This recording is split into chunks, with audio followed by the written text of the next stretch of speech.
Light it up what it tastes like. Lemonade when it's made right. Catch your vibe, Burn. Man, Catch you your already know what it vibe. is, man. Come on, man. Full of cash, so It's much huge. that I lost my mind, but I just found it. New watch, yeah, I'm clowning. Hope cats are smoking right now too. Shit. What's up with Burn? How you feeling, King? Man, I'm feeling good, brother. I'm just rolling up, you know. Just trying to keep the work going, man, during this quarantine, bro. Staying creative as always. Man, and that's why we're here tonight. You're the perfect person for this topic, man. Before I even get into it, how long have you even been in rap? How long you considered yourself a rapper? You know, I've been fucking with it for a while, but my first album came out in 2007. 2007. That's when you officially started becoming a rapper. Yeah, rapper, man, with the capital R, man. 2007. So let's start here then, Burn, because we're trying to figure out how to make money during this quarantine. But let's start here. How does an artist make money in rap to begin with? How does an artist start making money in rap? Man, you know, you're giving a lot of game out right now, but that's what this platform is for, right? So, you know, at the end of the day, the way that an artist makes money in rap is by first thing first, spreading his wings a little bit. You know, you want to make sure you don't put all your eggs in one basket. Rap money is only going to be around for so long. So when you're getting some bread, you're getting some attention, spread your wings, start, open up other businesses, make sure you get into your merchandise. You know what I mean? Make sure that you're getting into your touring circuit. You're starting to do live shows and you actually learn how to tour. Touring ain't easy. I remember the first couple of times I toured, motherfuckers in a white van doing shows for I don't know how many people, but after you start getting that touring circuit down and you can tour nationwide and start making some real money, touring and merchandise. Sometimes the merch might make more money than the actual show. So,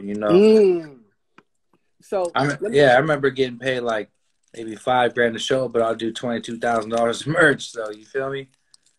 Yeah. Now, damn. So are you saying other money is a lot more profitable than rap at times? You know, for me, I'm not on the radio like that. Okay. You know what I mean? And I have a strong catalog. I got 36, 37 albums out right now. So my catalog is strong. So I make good money on streaming, but I'm not getting paid. Like some of the rappers like DaBaby and them, they're getting paid $75,000, $80,000 for a show in the weekend for a walkthrough and shit like that. I wasn't doing that. I actually went and hit, the road and all across the country and had people meet me and see me and perform. But, at the end of the day, that good merchandise money, that good, Cookies clothing. I mean, I'll keep it 1,000 with you. I got wealthy off of Cookies clothing. You know what I mean? Like, but it's a combination between the music and the clothing and everything else I did. You know what I mean? So, yeah. So let me get clarity. So you started your music career and then you also started your clothing brand concurrently, like at the same time? No, I did the music. I did the music first, and I think probably like maybe probably like 2007, probably 5, 7, 6, probably 5 to 8 years after I started the clothing. And then you was hitting the road in your van with your clothing, and you was selling it at your shows, just show to show. Yeah, I was hitting the road. I mean, when I first started doing shows, I wasn't gamed up, but then I started learning, and the next couple shows, I started hitting the road with the gear. Before it was Cookies, it was just merch in general, but that merchandise, it's a big deal. You know what I mean? And for the people that are watching and are taking this shit seriously, not in here to troll or not in here to just be in here because they want to see me. If you're really in here taking notes, that merch will really help you on that road, especially if you're out there for the first time. It'll help you with that gas money, with them hotel, with the meal, for the crew, for everything. So merch is hella important. Now, did the rap game, have you learned any valuable lessons from the rap business that you applied to any other businesses? Hell yeah. Yeah.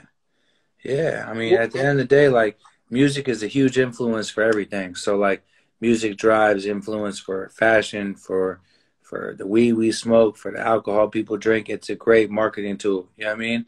So at the end of the day, I learned a lot from the music industry, from being able to package my albums and put my albums together and release them and monetize it. I definitely took that and just use that in every other business I started. Look, I ain't graduated high school or college.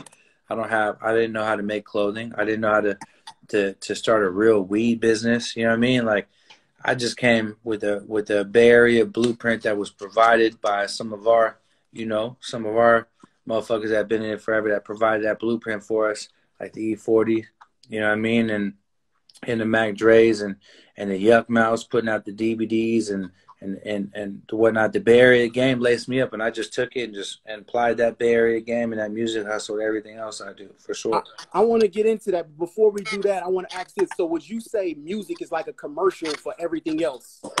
Nah, I would say first off, it's a hobby.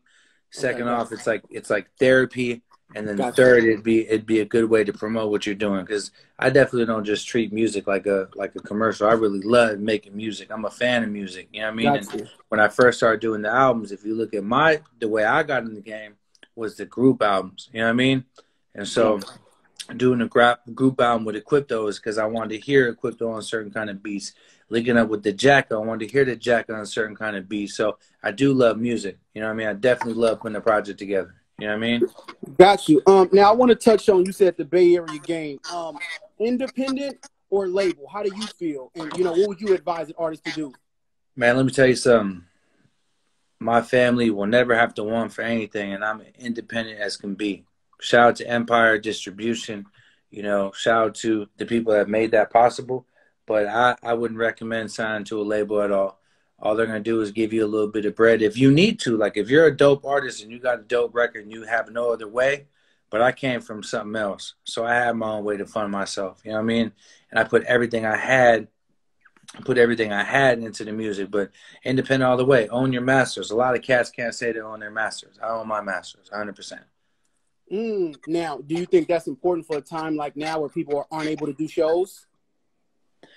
I'm looking at a lot of rap cats right now. A lot of cats that blew all their money on jewelry. And I buy jewelry. I mean, shit, it's a hood trophy. Bottom line, right? But a lot of cats spent their money on jewelry and just fucking off on designer things. And at a time like this, I'm glad I saved up for a rainy day. I'm glad I invested into property. I have a beautiful house. I ain't been bored of my house. I've been in this bitch for 23 days. I'm chilling. You know what I mean? I feel that. I definitely feel that. How important is a distributor?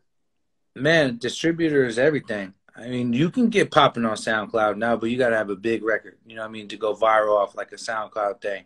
Young homies killing it and teaching me things I didn't know, but that's not my lane. I don't make big ass records that just go crazy and whatnot. But I can tell you right now, a good distribution partner is everything, especially when they allow you to maintain certain things. You know what I mean? Like, I have my independence fucking with Empire. They're not sitting here trying to tell me what to do or how to do it. I know that they pay every month on the first of the month. I know that my check comes no matter what, and they allow me to do what I want to do. And more importantly, if you're an artist, remember this. You create music because that's what you want to do, right? If I'm in the studio right now. While I'm recording and what I'm doing, that's how I feel. I would hate to take my music to someone and someone be like, that ain't tight. Go recut that. Go, man, fuck y'all. Music is art. So a label can tell somebody they don't like something and that art. Oh, man, you know how many artists I know that have been stuck like Chuck, bro, with nothing. They have the dopest music in the world and some nerd is telling them it's not dope and they have to go remake a whole album. And after doing that 2 or 3 times, you done lost everything. You done lost everything. You done lost your vibe, your drive. Like, music is art. So, being independent and fucking with a distributor that lets you do your thing, shit. So educate the artist who's probably brand new to the game. What exactly does a distributor do? I mean, they take the music that you make and they put it on all platforms where you can sell music. They help you monetize your music. So, for instance, I've seen people talking about like the Thizzler thing, right? But like, so when y'all added 20 joints for me, I was monetizing that, right? Because I have a distributor that's overseeing everything I do to make sure that I monetize it. And the crazy thing is I was able to get a gold record because of y'all. I love y'all. Y'all got a plaque coming your way with your name on it. Thizzler on the Roof. Because at the end of the day, when I made that song and I put it out there for free, I was never thinking 20 joints was going to be anything. I just made it. I made it in like 16 minutes and dropped it. But y'all took the time to put it up on YouTube, catch 30 million views. And what my distributor did was make sure I was getting paid off them views. Right? They claimed the money. 30 million views, gold record. Yeah. that contributed to the amount of views I needed to get to gold. I had a bunch of streams on Apple and Spotify and sold a lot too. So shout out to everyone that bought it. But that 30 million pushed it over to get it to where it was to be a gold record. That's big. Congratulations. Congratulations, bro. That's thank big. you. Genuinely, thank you. Appreciate it. Definitely. People asking what I'm smoking. I'm smoking on Gary Payton, man, you know. Yeah, Gary.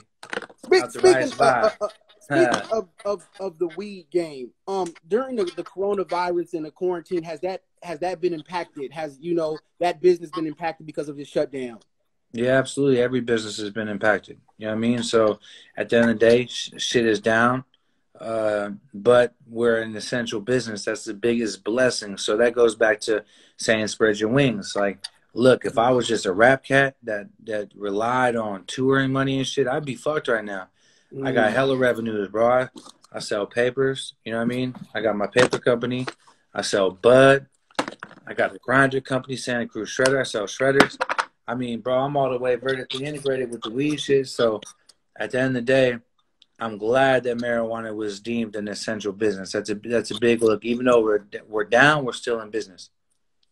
With so many businesses and so much going on, because the accessory business is $1 billion business alone, how important is a team? You know, a team is hella important. I wouldn't be able to take cookies to where it's at without the proper team. You know, and you'll learn as you start building your shit. When it starts popping, you have to have teamwork is dream work. Now, one of my biggest downfalls is I'm hella hands-on with everything, and that's one of my biggest advice for independent artists or any artist. Be hands-on with your music, be hands-on with your business, because at the end of the day, if you're not hands-on, you could be misrepresented big time. Shout out to Selsky in the building.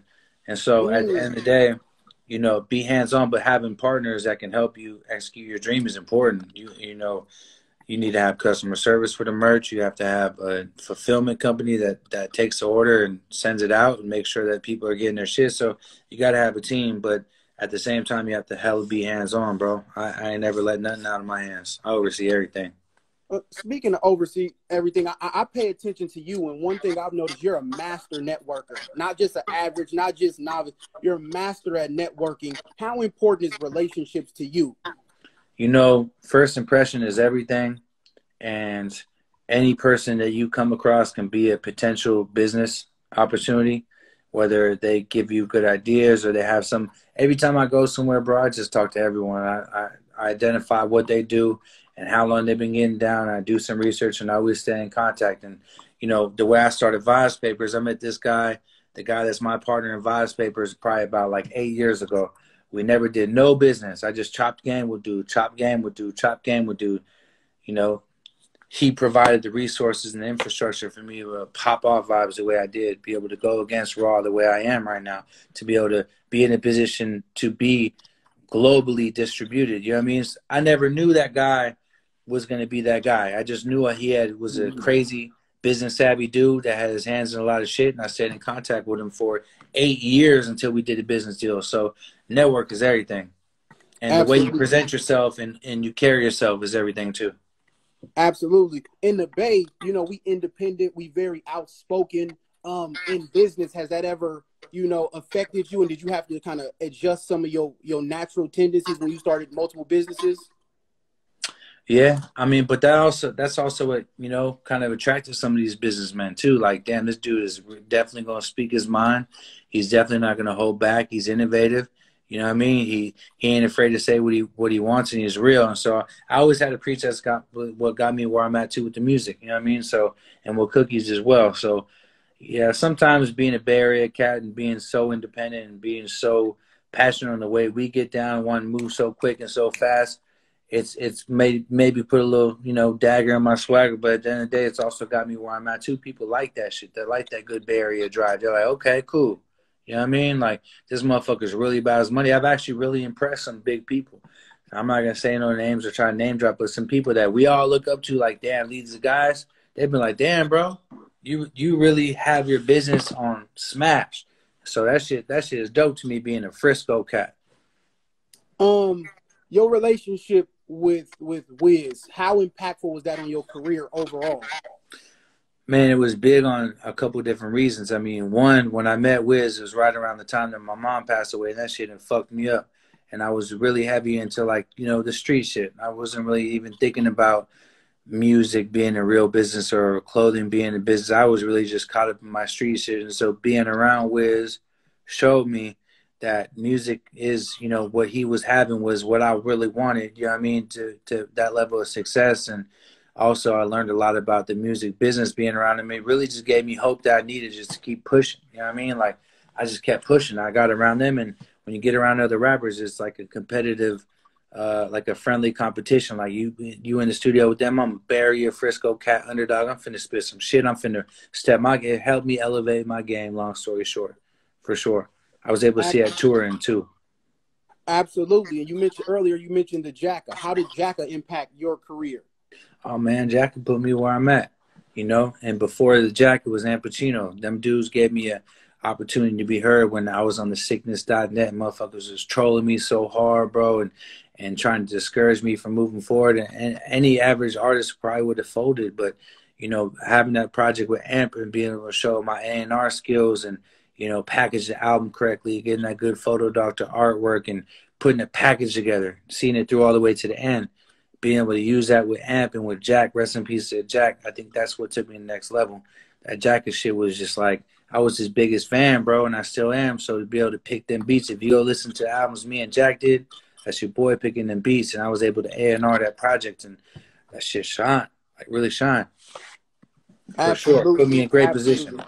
Absolutely. Now, I've also seen like you do some of the things for other artists, giving artists that's coming up features and giving them game and just throwing them alley-oops and from shows and all of that.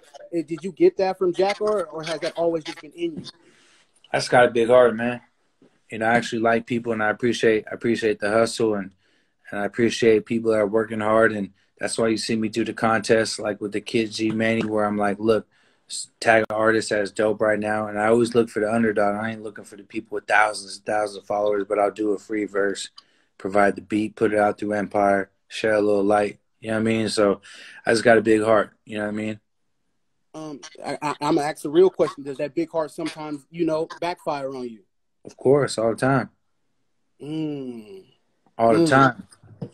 Look, it backfires a lot having a big heart, and but it also keeps me out of a lot of trouble too, because there's so many times where I've had problems with people that are real life problems, but my big heart tells me like, nah, that shit ain't really the way right there. Like, let them just go ahead and dig themselves a grave, and it always happens that way. And so, but it backfires doing favors for people that don't appreciate it, or coming through for people that promise they're gonna get you back or whatnot, but they don't.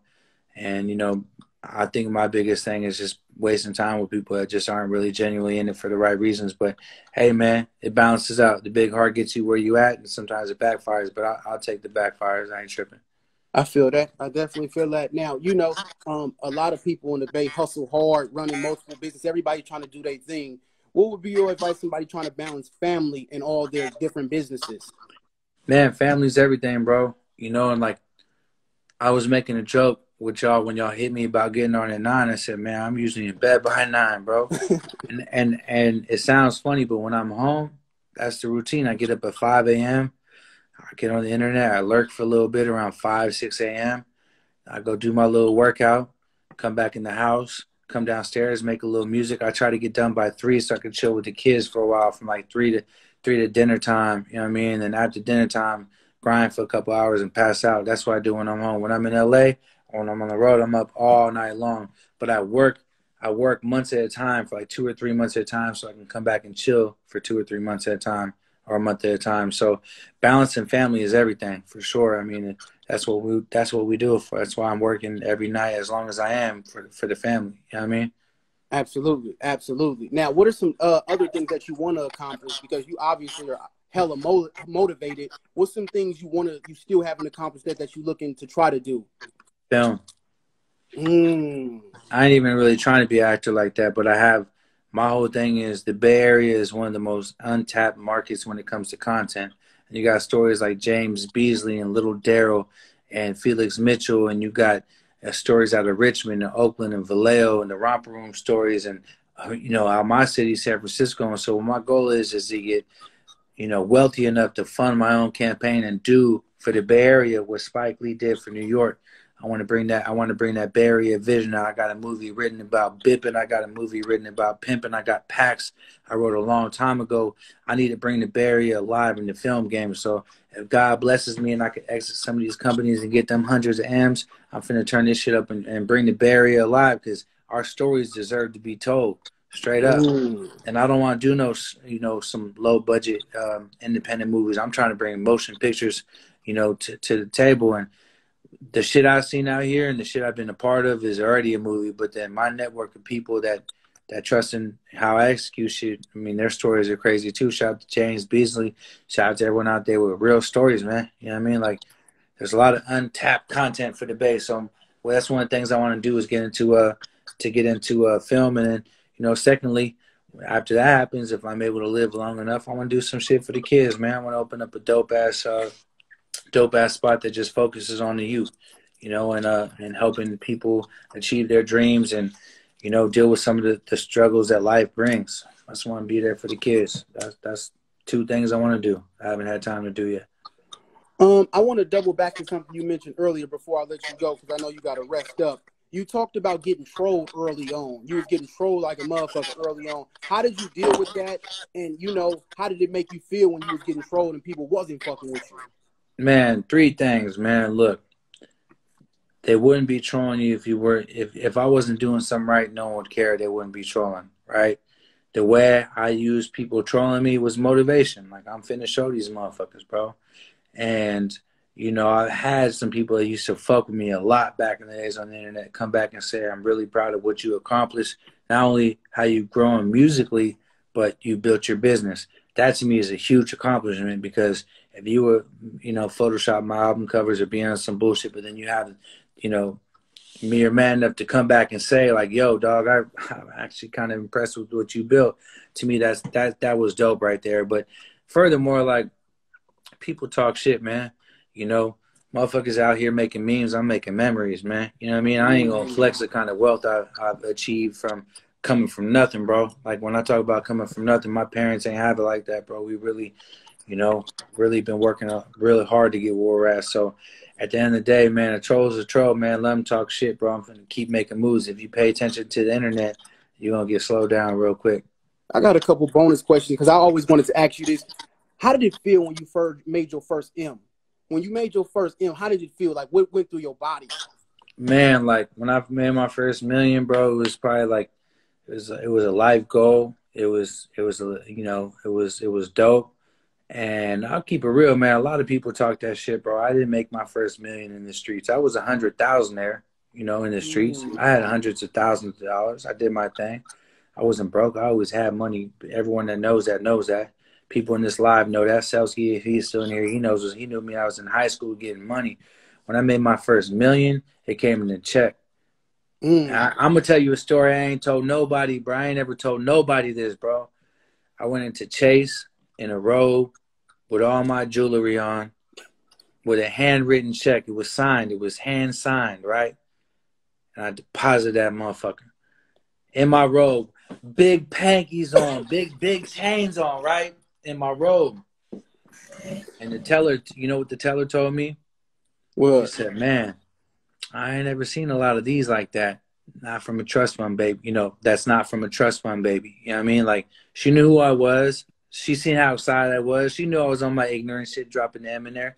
But it felt good. But at the same time, it let me know that M ain't shit. I'm coming for a lot more.